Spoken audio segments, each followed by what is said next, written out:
నల్గొండ పట్టణంలో police auditorium మంగళవారం 69వ taekwondo SF inter district zone క్రీడలను జిల్లా యువజన క్రీడాధికారి MD Akbar Ali, school games federation కార్యదర్శి దగ్గుబాటు విమల ప్రారంభించారు. ఈ సందర్భంగా వారు మాట్లాడుతూ గ్రామీణ పట్టణ క్రీడాకారులను గుర్తించడం, వారిని ఉత్తమ నైపుణ్యాలతో ప్రతిభ కనబరిచే క్రీడాకారులుగా తయారు చేయడం, దేశ ఖ్యాతిని పెంచడంలో మా వంతుగా కృషి చేస్తున్నామని అన్నారు. ఈ రోజు 69వ టైక్వాండో పోటీలు 17 సంవత్సరాల వయసు కలిగిన బాల బాలికలను పోటీలు నిర్వహించి ఉత్తమ ప్రతిభ కనబరిచిన వారిని రాష్ట్ర స్థాయిలో ఎంపికవుతారని తెలిపారు. ఈ కార్యక్రమంలో ఎండి యూనస్, అంబటి ప్రణీత్, నర్సిరెడ్డి, శంభలింగం, నాగరాజు, కరుణాకర్ రెడ్డి తదితరులు పాల్గొన్నారు.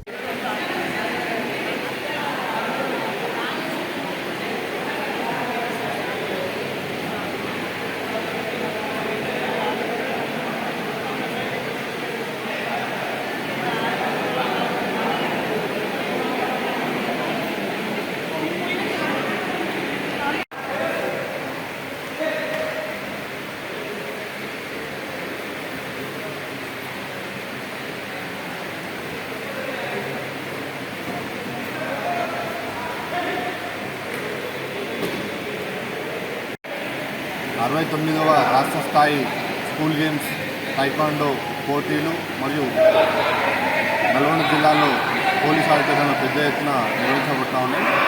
అండర్ 17 విభాగంలో ఈ యొక్క క్రీడలు నిర్వహించబడతా ఉన్నాయి. ఇది నల్గొండ జిల్లాలో నిర్వహించడం చాలా ఆనందంగా ఉంది. దీనికి ముఖ్య అతిథిగా మరి కొద్ది క్షణాల్లో జిల్లా కలెక్టర్ గారిని విచ్చేస్తూ ఉన్నారు. మరియు స్థానిక నల్గొండ డిఓ గారు ఈ యొక్క కార్యక్రమానికి హాజరవుతారని తెలియజేస్తారు. Under the auspices of School Games Federation of Nalgonda District, the Taekwondo Association of Nalgonda organizing the 69th SGF5 Inter-District Taekwondo Tournaments. This is open to under age group 17 for boys and girls. In the short period, we got tremendous response from all the sports levels, from all the students, and we welcome everybody to participate in this competition.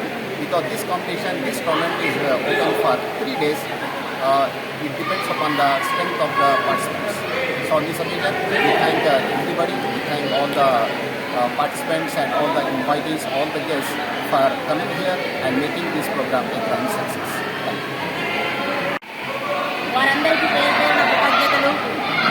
తల్లిదండ్రులు చాలామంది ఉత్సాహంగా ఆట మీద ప్రేమాభిమానాలు ఉన్నవాళ్ళు 69వ SF క్రీడలని మా నల్గొండ జిల్లాలో ప్రహాసంగా జరుపుకుంటుంటే